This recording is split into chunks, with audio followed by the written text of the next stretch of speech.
Assalamualaikum dear students. How are you all? I hope you are doing great. It's your science teacher Ms. Samaya Iqbal. So, today we are gonna start our first chapter of this term, which is microorganisms. You probably know about microorganisms, are right? Such organisms that can only be seen through a microscope. Without microscope, you cannot see them with your naked eyes. These organisms are called microorganisms or microbes. Correct. जिस तरह science की different different branches होती हैं, जैसे biology, chemistry, physics etcetera, तो biology की भी different branches होती हैं. उन्हीं में से एक ब्रांच है माइक्रोबायोलॉजी. माइक्रोबायोलॉजी में माइक्रोब्स के बारे में स्टडी की जाती है, यानी माइक्रो ऑर्गेनिजम्स के बारे में पढ़ा जाता है. माइक्रो ऑर्गेनिजम्स किसी भी तरह के इन्वायरमेंट में ग्रो कर सकते हैं, like water, air, soil, deserts, marshlands, यहाँ तक कि प्लांट्स, एनिमल्स और ह्यूमंस की बॉडीज़ में भी माइक्रो ऑर्गेनिजम्स पाए जाते हैं. They are everywhere in this world. अब कुछ माइक्रोब्स हेल्पफुल होते हैं, जबकि कुछ हमारे लिए हार्मफुल होते हैं, हमें नुकसान पहुंचाते हैं. इसी तरह कुछ माइक्रोब्स फ्री लिविंग होते हैं, उन्हें ज़िंदा रहने के लिए दूसरे ऑर्गेनिजम्स की नीड नहीं होती, जबकि कुछ माइक्रोब्स ऐसे होते हैं जो दूसरे ऑर्गेनिजम्स की बॉडी में पाए जाते हैं. जैसे मैंने अभी आपको बताया, एनिमल्स, प्लांट्स और ह्यूमंस की बॉडीज़ में भी माइक्रो ऑर्गेनिजम्स पाए जाते हैं. अब ये जिनकी बॉडीज़ में पाए जाते हैं, ये उनसे फ़ायदा हासिल करते हैं, लाइक फूड और शेल्टर. शेल्टर किसे कहते हैं? रहने की जगह को. तो ये फूड और शेल्टर अपने उन ऑर्गेनिज्म से लेते हैं और उनको हार्म पहुंचाते हैं, नुकसान पहुंचाते हैं, लाइक जिससे ह्यूमंस में या लिविंग ऑर्गेनिजम्स में डिजीज़ पैदा हो जाती हैं.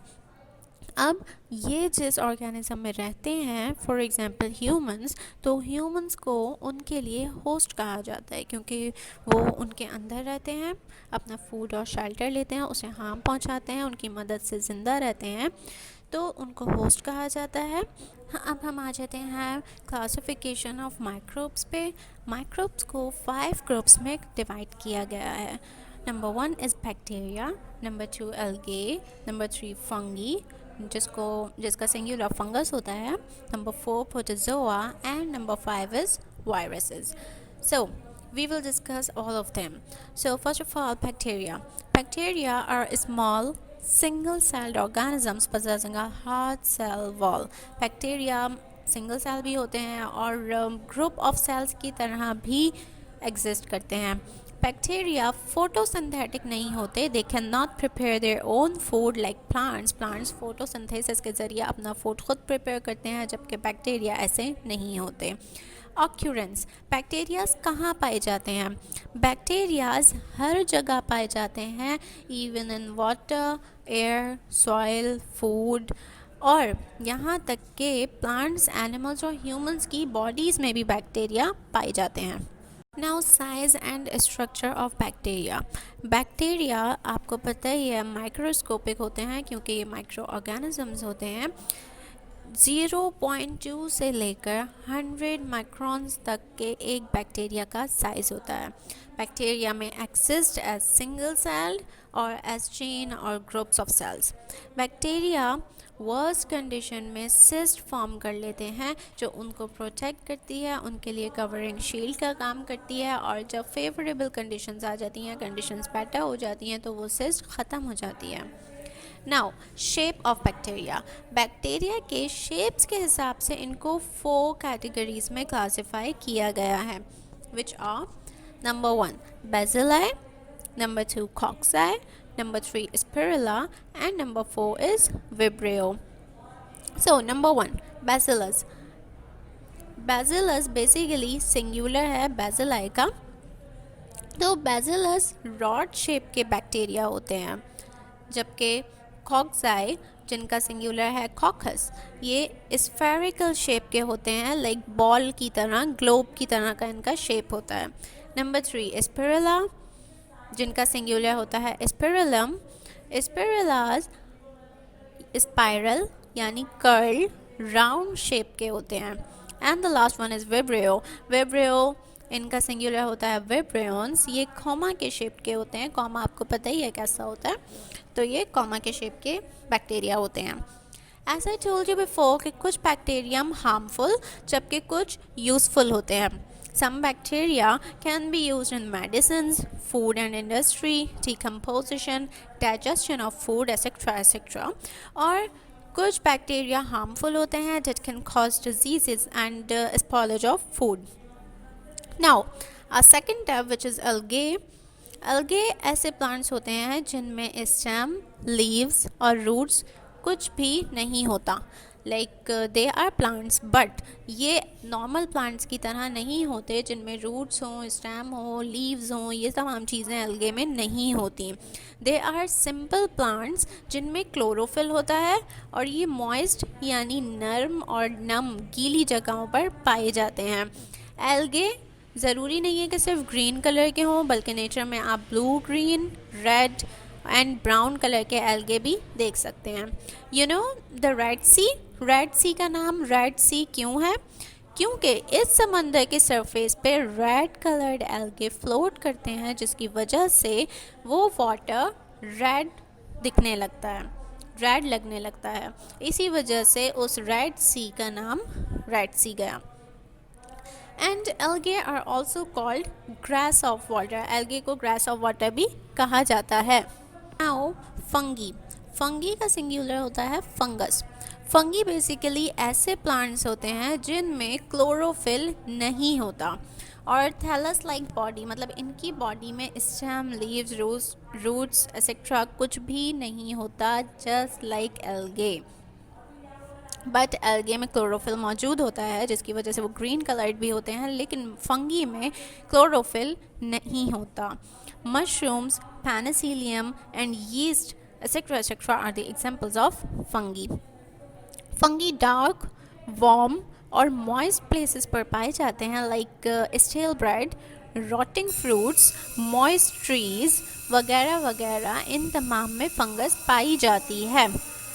Size and structure. Some fungi like yeasts are unicellular. Yeast ranges from 5 to 10 macrons. इनका साइज होता है 5 to 10 macrons तक का। जबकि mushrooms and moulds that are multicellular, वो मल्टी सेल्यूलर होते हैं, यूनी नहीं होते मशरूम्स, क्योंकि आप देख सकते हो अपनी आंखों से मशरूम्स बड़े होते हैं, आप उसको टच कर सकते हो, आप उसको खा भी सकते हो। Mushrooms can be many centimetres long, वो छोटे से नहीं होते, माइक्रोस्कोपिक नहीं होते, आप उनको अपनी नेकेड आई से भी देख सकते हो। Types of fungi. Fungi can be classified as follows. Number 1, yeasts. Number 2, mildews. Number 4, molds. And number 3, molds. And number 4 is mushrooms. Now, number 1, yeasts. Yeast microscopic unicellular fungi होती है जो कि ज़्यादातर केक्स और ब्रेड्स वगैरह में use होती है, जिसकी वजह से केक और ब्रेड जो होते हैं फूलने लगते हैं, उनका अपना एक शेप आ जाता है। Number 2, mildews. Mildews tiny fungi होती है। They mostly found in the form of radish, potatoes etcetera. Number 3, moulds. Moulds are multicellular fungi. इनकी बॉडी डेलिकेट कॉटनी थ्रेड से बनी होती है जिसे हाइफे कहते हैं. जब ब्रेड स्टेल यानी बासी हो जाती है या फ्रूट्स और वेजिटेबल्स सड़ जाते हैं, ख़राब हो जाते हैं, तो उन पर जो फंगी आ जाती है जो कि मोस्टली ग्रेइश या ब्लैकिश और वाइट कलर की होती है, वो मोल्ड होती है. Now, fourth one, mushrooms.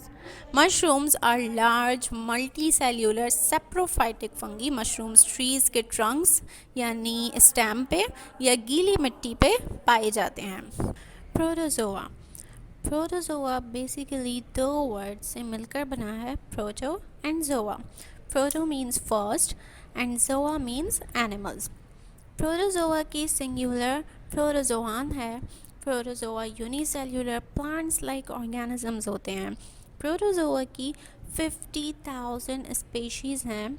Amoeba, paramecium, plasmodium etcetera are some examples of commonly known protozoa. Occurrence. Protozoa कहाँ पाए जाते हैं? Protozoa basically fresh water bodies हैं जो पॉन्ड्स, लेक्स, इन तमाम जगहों पर पाए जाते हैं। Size and structure. प्रोटोजोआ 2 से 200 माइक्रोन्स तक के साइज़ के होते हैं। इनकी सेल वॉल नहीं होती, जिसकी वजह से ये मुख्तलिफ स्ट्रक्चर्स के होते हैं। इनका कोई एक स्ट्रक्चर नहीं होता, कोई एक शेप नहीं होता, ये अलग अलग डिफरेंट स्ट्रक्चर्स के होते हैं। जैसे मैंने बताया कि प्रोटोजोआ 50,000 तरह के होते हैं, जिनमें से 3 के बारे में मैं आपको शॉर्टली बता देती हूँ ताकि आपको अंदाज़ा हो जाए प्रोटोजोआ होते क्या हैं। Number 1, amoeba. Amoeba unicellular fresh water organisms हैं। इनका कोई अपना एग्जैक्ट शेप नहीं होता। They are irregular in shape because they don't have the cell wall. Amoeba की लोकोमोशन यानी मूवमेंट एक टेम्पररी फिंगर की तरह के फॉल्स फीट सोडोपोडिया के ज़रिए होती है, जो कि साइटोप्लाज्म और सेल मेम्ब्रेन की ग्रोथ की वजह से अमल में आती है। Number two is paramecium. Paramecium एक स्लिपर यानी कि चप्पल के शेप का फ्रेश वाटर प्रोटोजोआ होता है। इसकी बॉडी हेयर यानी बालों की तरह के सीलिया से कवर्ड होती है, जो कि इसको लोकोमोशन और शिकार पकड़ने में मदद देते हैं। Now number 3 is Plasmodium.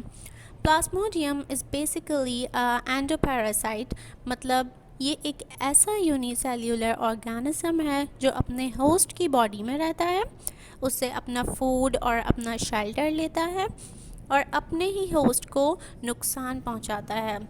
Plasmodium mails यानी मेन के liver cells and red blood cells में, जबकि फीमेल्स के स्टमक एंड सलाइवरी ग्लैंड्स में ग्रो करता है और रेड ब्लड सेल्स को डिस्ट्रक्ट करता है, जिससे मलेरिया जैसी बीमारी हो जाती है। Now come to the next topic, which is respiration. As you already know what the respiration is, respiration क्या होती है हम ये पहले पढ़ चुके हैं, बट स्टिल मैं आपको थोड़ा सा रिमाइंड करा देती हूँ। रेस्पिरेशन ऑक्सीजन के इनहेल करने और कार्बन डाइऑक्साइड के एक्सहेल करने के प्रोसेस को कहते हैं। अब जो ऑक्सीजन इनहेल की जाती है उसको पूरी बॉडी के सेल्स में पहुंचाना, हमें एनर्जी मिलना, ये पूरा एक प्रोसेस होता है, वो प्रोसेस रेस्पिरेशन कहलाता है। ऐसे बैक्टीरिया जिनके रेस्पिरेशन के लिए ऑक्सीजन की नीड होती है वो एरोबिक बैक्टीरिया कहलाते हैं, जबकि ऐसे बैक्टीरिया जिन्हें रेस्पिरेशन के लिए ऑक्सीजन की नीड नहीं होती वो एनारोबिक बैक्टीरिया कहलाते हैं। Now let me tell you about them. Basically respiration के 2 टाइप्स होते हैं, aerobic respiration and anaerobic respiration. Human beings क्या होते हैं, उनको ऑक्सीजन की नीड होती है, वो बगैर ऑक्सीजन सर्वाइव नहीं कर सकते, इसलिए वो एरोबिक में आते हैं। लेकिन बैक्टीरियाज में क्या होता है, बैक्टीरियाज ऐसे होते हैं जो कुछ ऑक्सीजन के बगैर नहीं रह सकते और कुछ विदाउट ऑक्सीजन भी सर्वाइव कर सकते हैं, इसीलिए उनको एरोबिक और एनारोबिक बैक्टीरिया कहा जाता है। एरोबिक रेस्पिरेशन प्लांट्स और एनिमल्स में होती है क्योंकि वो सांस लेते हैं, जिसके ज़रिए ऑक्सीजन इनहेल करते हैं और कार्बन डाइऑक्साइड एक्सहेल करते हैं, और इसी से उनको एनर्जी मिलती है और फूड पूरी तरह ऑक्सीडाइज्ड होता है। अब आ जाते हैं एनारोबिक रेस्पिरेशन पे। ये माइक्रोब्स में होती है, जिसमें माइक्रोब्स को ऑक्सीजन की नीड नहीं होती। एनारोबिक रेस्पिरेशन के ज़रिए ज़्यादा एनर्जी प्रोड्यूस नहीं होती और फूड भी पूरी तरह से ऑक्सीडाइज्ड नहीं होता। अब यहाँ हमारा चैप्टर माइक्रो ऑर्गेनिजम्स कंप्लीट होता है, अल्हम्दुलिल्लाह।